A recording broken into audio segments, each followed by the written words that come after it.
जय हिंद। देखिए 3 जनवरी के दिन अमेरिका ने वेनेजुएला पर आक्रमण करके और महज कुछ घंटों में इसके राष्ट्रपति भवन से इसके राष्ट्रपति निकोलस मादुरो को उठा के लेके चला गया और अभी निकोलस मादुरो अमेरिका के एक जेल में है। इनके ऊपर आरोप है कि ये वेनेजुएला के रास्ते और मैक्सिको के रास्ते वेनेजुएला होते हुए और यहाँ पर ड्रग्स सप्लाई करते थे। हालांकि ये बहाना है, अमेरिका में ड्रग्स जो आता है वो मैक्सिको से आता है, न कि वेनेजुएला से आता है। ये चुपचाप एक बहाना है। और दूसरा, अमेरिका में जो ड्रग्स है ये अमेरिका के कल्चर की वजह से, वहाँ पूरा दिन भर दारू गांजा सिगरेट पी के पीते रहते हैं। वहां तो बेटी बाप से पूछती है, father do you have any drink और वाइन। उसका बाप माई बैठ के शराब पी रहा है तो उसमें ड्रग्स काहे नहीं पिएगा सर। तो ये तो अमेरिका का एक बहाना है। एक्चुअल में दुनिया में सबसे ज्यादा ऑयल रिजर्व वेनेजुएला का है, लेकिन इसका ऑयल जो होता है वो थोड़ा सा अशुद्धि उसमें ज्यादा है, इसलिए इसको निकालना थोड़ा महंगा पड़ता है। तो अमेरिका की नजर इस ऑयल पे है और यहाँ लिथियम का बहुत बड़ा भंडार पाया गया और सोना का बड़ा भंडार पाया गया। तो एक्चुअल अमेरिका इन भंडार पर कब्जा करना चाहता है और बहाना लगा देता है कि अमेरिका में ये ड्रग्स सप्लाई करता है, इसलिए वो इसके राष्ट्रपति को उठा के लाया गया है।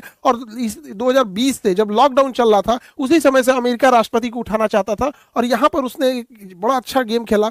निकोलस मादुरो के ही सेनापति, उप सेनापति को इसने मिला लिया और उसने ऑफर दिया कि तुम्हें करोड़ों रुपए दिए जाएंगे, अमेरिका में बस जाओगे, नया पासपोर्ट, नया नाम सब दे दिया जाएगा। उसका अलग नाम दे दिया गया कार्डिनल। अब बाद में ये भी नाम को वो लोग क्या कर देंगे, चेंज कर देंगे। और यही वो व्यक्ति है जो हर एक जानकारी बताते गया। निकोलस मादुरो कितने बजे उठते हैं, कितने गार्ड रहते हैं, रात के समय कौन सा रास्ता होता है, हेलीकॉप्टर कहाँ लैंड करेगा, स्केप रास्ता क्या है, इमरजेंसी में राष्ट्रपति किधर भागेंगे, राष्ट्रपति जिस कमरे में रहते हैं उसकी दीवारें कैसी हैं, दरवाजा कितना मोटा है, किधर खिड़की है या नहीं, A to Z लेआउट वही कार्डेनियल नाम का ये बदला हुआ नाम है, उसी का उप सेनापति ने उसे अमेरिका के CIA एजेंसी को मुहैया कराया था। इस आधार पर बहुत लंबे समय से प्लानिंग चल रही थी और इस प्लानिंग में लगभग 150 जहाजों ने भाग लिया। और 150 जो जहाज है, एयरक्राफ्ट है, अलग अलग टाइप के जहाज है और अलग अलग शहर से उड़ान भरे हैं और सब के सब वेनेजुएला पहुंचे हैं। और सबसे बड़ी बात यह है कि इनके पहुंचने का टाइमिंग एक है, भले उड़ने का टाइम कुछ भी हो, इनके पहुंचने का टाइम एक है। वेनेजुएला को ये लोग संभलने का मौका नहीं दिए और समझते हैं कौन कौन सा इसमें यूज हुआ है। तो जो सबसे पहले वेनेजुएला में एंट्री मारा था, RQ सेंटेलियन नामक ड्रोन एंट्री मारा था। ये 50,000 फीट की ऊंचाई पर उड़ता है और ये स्टिल्थ ड्रोन है। इसे इतनी बेहतरीन फोटो लेता है, हर जगह की पूरी प्रॉपर फोटो ले लिया। स्टिल्थ है तो ये पकड़ में भी नहीं आया। अब इसके बाद अगला नंबर आता है F-35 का। F-35 रडार में नहीं दिखता है दुश्मन के और इसी का फायदा उठा के वो वेनेजुएला के अंदर प्रवेश कर गया। और जब ये वेनेजुएला में प्रवेश किया, अलग अलग जहाजों से, कोई एयरक्राफ्ट कैरियर से उड़ान भरा है, कोई प्यूर्टो रिको के सैन्य अड्डा से भरा है, कोई यहाँ से अलग अलग जगहों से भरा है। तो इसे वेनेजुएला देख नहीं पाई क्योंकि ये स्टिल्थ रडार है। और ये क्या किया, वेनेजुएला के रडार पे फेक सिग्नल भेजना चालू किया। तो वेनेजुएला के रडार कंफ्यूज हो गई कि अचानक से इतने जहाज कैसे आ गए। ये इसका इलेक्ट्रॉनिक वॉरफेयर का तरीका है। अब इसके पीछे चला गया ग्राउलर। ग्राउलर जहाज जो है ये बहुत खतरनाक है, ये इलेक्ट्रॉनिक वॉरफेयर के काम में आता है। ग्राउलर जहाज की खासियत क्या है, ये फेक सिग्नल रडार पे भेज दिया। जब से फेक सिग्नल रडार पे भेजा तो जो वेनेजुएला के रडार थे वो काम उतना अच्छा से नहीं करने लगे। अब यहां वेनेजुएला ने एक गलती कर दिया, उसने इन रडार की फ्रीक्वेंसी बढ़ा दी देखने के लिए कि कौन क्या प्रॉब्लम आ गया। हाई पावर फ्रीक्वेंसी दिया और जैसे फ्रीक्वेंसी बढ़ाया गया तो वो तुरंत यही चाह रहा था ग्राउलर जहाज, इसके अंदर एक सेंसर लगा हुआ है, वो हाई फ्रीक्वेंसी को देखकर AGM मिसाइल मार देगा। और ये AGM मिसाइल जो होती है रडार किलर मिसाइल कहा जाता है। जहां से हाई फ्रीक्वेंसी आती है वहीं चली जाती है। 9 सेकंड के अंदर 12 रडार उड़ा दिया। वेनेजुएला का आसमान अंधा हो गया। अब पूरा मैदान खाली था। ये रडार YJ रडार थे जो चाइना से आए थे। अब वेनेजुएला के ऊपर कोई जहाज जाएगी, वेनेजुएला को कुछ पता चलने वाला नहीं है। अब यहां अमेरिका से उड़ान भर के इसके ऊपर पहुंच जाता है B-52। ये सेकेंड वर्ल्ड वॉर के समय भी बम गिराया था। इसमें 8 इंजन लगे होते हैं और ये कारपेट बम्बिंग की तरह होता है। तो जो उसका जहां से ये डर था कि वेनेजुएला यहां से अटैक कर सकता है, वहां इतना हैवीली बम्बार्डमेंट कर दिया कि पूरी वेनेजुएला में जो उसकी मिलिट्री एस्टेब्लिशमेंट थी वहां अफरा तफरी मच गया। अब वेनेजुएला के आंतरिक भाग पर हमला भी करना जरूरी था जहां से रिजिलियंस आ सकता था। उसके लिए B-1 लेंसर का यूज हुआ। ये लेंसर जहाज जो होती है ये बड़ा, इसका बनावट ऐसा है कि ये जब दुश्मन के एरिया में घुसता है तो फट से चला जाता है, अंदर प्रवेश कर जाता है। तो जब ये इसे तेज उड़ना रहता है तो अपने विंग्स को ये हल्का मोड़ लेता है और तेज उड़ जाता है। लेकिन जब इसे बम गिराना होता है तो विंग्स को खोल लेता है, क्योंकि जब जितना चौड़ा विंग्स रहेगा धीमा उड़ना आसानी होगा। तो B-52 पहले पूरा बम गिरा दिया। उसके बाद ये विंग्स मोड़ के तेजी से वेनेजुएला के अंदर प्रवेश किया और अंदर प्रवेश करने के बाद ये अपने विंग्स को फैला दिया और धीरे धीरे उड़ते हुए टारगेटेड टारगेट के ऊपर बम्बार्डमेंट करना चालू कर दिया। इसके पीछे अब आते हैं असली जो इसमें कमांडो भाग लिए थे, डेल्टा फोर्स वाले। डेल्टा फोर्स जिस हेलीकॉप्टर से सबसे पहले एंट्री करते हैं वो हेलीकॉप्टर का नाम है नाइट स्टॉलर। नाइट स्टॉकर जो जहाज होते हैं, इनमें आगे एक गनर बैठा होता है जो आगे से आ रहे दुश्मन को मारता है, 2 कमांडो इस साइड से, 2 कमांडो इस साइड से, यानी हर डायरेक्शन से कमांडो इस पे बैठे रहते हैं। अब कहीं से भी अगर कोई दुश्मन का स्नाइपर खड़ा है, कहीं कमांडो है, कहीं मिलिट्री है, उसको ये लोग अंधाधुन मारते हुए आगे बढ़ गए। ये नाइट स्टॉकर। नाइट स्टॉकर के पीछे आता है सी हॉक। सी हॉक की खासियत क्या है, इसके आगे गनमैन बैठे होते हैं, वो अगर कोई बचा हुआ है उसको मार देंगे, और पीछे इनके खाली जगह होता है जहां पे ये कमांडो ड्रॉप भी कर सकते हैं। तो ये हमला भी करेगा और ड्रॉप भी कर देगा, ये दोनों का काम कर देगा। तो आगे नाइट स्टॉकर गया, पूरा साफ कर दिया, जो बचे हुए उसे सी हॉक साफ कर दिया। अब उसके पीछे आते हैं चिनूक। चिनूक हमला करने के लिए नहीं आया था, इसमें ज्यादा से ज्यादा सैनिक बैठ जाते हैं, ये गया था ड्रॉप करने के लिए। इसमें बीच से भी कोई सैनिक निकल सकता है और साइड से भी।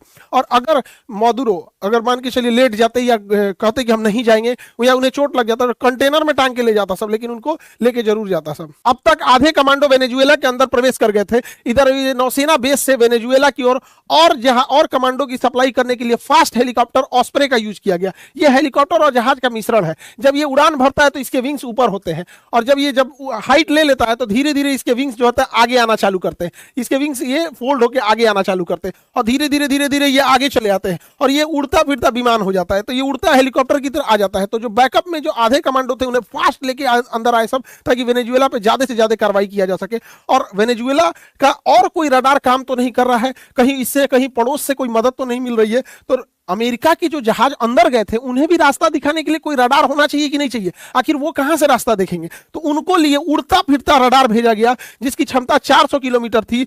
इसे हम लोग हॉक आई बोलते हैं। हॉक आई ये यूएसएस जिराल्ड R4 पर ये खड़ा था। यहां से उड़ान भर के ये वेनेजुएला के ऊपर उड़ने लगा, और ये वेनेजुएला के ऊपर उड़ते हुए उड़ता फिरता ये कमांड सेंटर हो गया, सारे जहाजों को कोऑर्डिनेट करने लगा। और वेनेजुएला के ऊपर ये 3 रडार ऑटोमेटिक अमेरिका उड़ता चलता फिरता रडार ले आके रख दिया। और जिराल्ड R4 कैरेबियन सागर में अपना लंगर डाले हुआ था, ताकि कोई दुश्मन का जहाज या कोई चाइना या रसिया कोई बैक सपोर्ट इसे न दे दे। यदि वेनेजुएला की नेवी अगर हरकत में आती है, तो वेनेजुएला अगर पनडुब्बियों को पानी में रखता है, तो पनडुब्बी बड़े खतरनाक होते हैं, इन्हें साइलेंट किलर कहा जाता है। तो पनडुब्बियों को मारने के लिए अमेरिका के पास बोइंग का बनाया हुआ P-8I पोसाइडन जहाज है। ये जहाज में देखिएगा एक भी खिड़की वगैरह नहीं है, इसके अंदर बहुत सारे सेंसर लगे हुए हैं नीचे की ओर, और इसके अंदर पूरा कमांड एंड कंट्रोल सिस्टम है। अगर कोई भी पनडुब्बी देख लेगा तो ये ऊपर से ही मिसाइल गिरा देगा। पानी के अंदर चलने वाली मिसाइलों को टारपीडो कहते हैं। ये वेनेजुएला के नौसेना को ध्वस्त करने के लिए इसे लगाया गया था। ये भी ऊपर से कमांड कर रहा था। एक और सी हॉक कर रहा था, हॉकाई, और ऊपर से ये अपना पोसाइडन जहाज उसकी निगरानी कर रहा था। और वेनेजुएला के सामने पूरी की पूरी अमेरिका ने नौसेना का बेड़ा खड़ा कर दिया था। ये फुल फ्लेजेड वार के लिए रेडी थे कि अगर वेनेजुएला की ओर से कोई एक्शन लिया जाता है तो यहाँ जितने जहाज हैं रेडी टू मूव है, सब में कॉकपिट में पायलट बैठे हुए हैं, सब उसकी नेवी खड़ी हुई है, पीछे उसके प्यूर्टो रिको, फ्लोरिडा और अन्य एयरबेस पे पूरी की पूरी मिलिट्री तैनात थी। हर जहाज में कॉकपिट में जहाज में पायलट रेडी थे कि अगर वेनेजुएला की ओर से कोई अटैक आता है तो इतना तेजी से ये हमला करेंगे कि पूरी इस्टेब्लिशमेंट खत्म हो जाएगी वेनेजुएला को ये लोग संभलने का मौका नहीं देते। और जब ये पूरी की पूरी अंदर प्रवेश कर गए सब, तब असली खेल चालू होता है। पूरे वेनेजुएला को आइसोलेट कर दिया जाता है और वेनेजुएला पे होता है अब साइबर अटैक। साइबर अटैक जब होता है तो वेनेजुएला में जो पावर सप्लाई की जाती है और जो पावर ग्रिड होती है, इसमें भी तो कंप्यूटर लगा है, और वो कंप्यूटर या तो माइक्रोसॉफ्ट का होगा या तो मैकबुक का होगा। उस कंप्यूटर पे अपडेट के नाम पे पहले ही एक मॉलवेयर भेज दिया गया था, वायरस भेज दिया गया था, जो एक्टिवेट करके पूरी लाइट सिस्टम को ही, मेन पावर को ही सप्लाई काट देता है, पावर ग्रिड से ही काट देता है। अब ये लोग कंप्यूटर से ऑन करते रहते हैं, कंप्यूटर में ऑन नहीं होता है, कंप्यूटर ही ऑन नहीं होता है। और चलो गूगल, माइक्रोसॉफ्ट और लैपटॉप, ये लोग का बार बार समझाते हैं कि अपना जब तक नहीं होगा तब तक दिक्कत होगा। पूरी शहर में, पूरे देश में ब्लैकआउट हो जाता है, पूरा शहर अंधेरा छा जाता है, किसी को पता ही नहीं चलता है क्या होता है। उसके गूगल सैटेलाइट काम करना छोड़ देते हैं, जीपीएस काम करना, वेनेजुएला, अमेरिका का ही जीपीएस वेनेजुएला का जीपीएस काम करना बंद कर देता है। जो भी कंप्यूटर माइक्रोसॉफ्ट और गूगल थे उसका डाटा पहले ही ले लिया गया था। उसके command and computer system hang होने लगते हैं, काम नहीं करता है। अचानक से वेनेजुएला के ऊपर एक भी जहाज का पूरा रडार खाली कर दिया जाता है। ये इतना उसका साइबर कमांड फोर्स इतना एक्टिव था अमेरिका का। जब वेनेजुएला चारों ओर से घिर जाता है तब खेल असली शुरू होता है। चिनूक हेलीकॉप्टर से आए कमांडो बिल्डिंग के छत पर उतरते हैं और इन्हें पता रहता है कि मादुरो जिस मकान में रहेंगे, जिस रूम में रहेंगे, उस पर स्टील की मोटी दीवारें होंगी और उसको तोड़ना बड़ा मुश्किल होगा। इसके लिए ये अपने साथ थर्मल लेंस और ब्लू टॉर्च लेके जाते हैं। ये कितनी भी मोटी सी मोटी स्टील की परत क्यों ना हो, उसे काट के गिरा देते हैं। अब ये पता कैसे चलेगा? इनके पास तो हथियार है काट के गिरा देने के लिए। किस कमरे में मादुरो है ये कैसे पता चलेगा?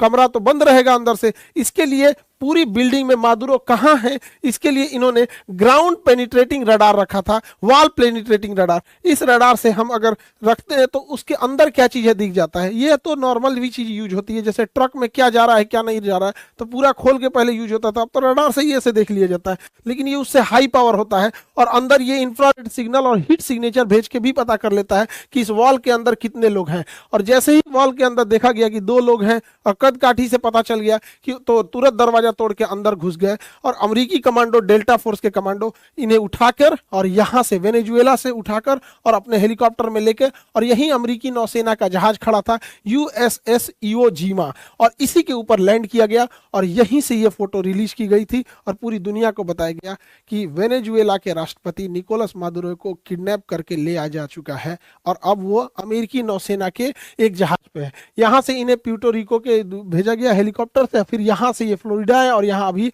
न्यूयॉर्क में पहुंचे हैं। इनके ऊपर मुकदमा चलाया जा रहा है। एक छोटी सी जेल की सेल मिली है, इसी के अंदर बाथरूम है। एक राष्ट्रपति का ये हाल कर दिया है अमेरिका। पूरी दुनिया को अमेरिका ने दिखा दिया है। अब पूरी दुनिया अमेरिका अपनी नीतियों पे नहीं चल रहा है, अमेरिका ट्रंप की नीति पे चल रहा है। ये दिखाता है कि जब कोई एक तानाशाह पागल होता है तो देश से बड़ी अपनी नीतियां बना देता है। अमेरिका के लिए आगे चल के ये बहुत घातक साबित होगा।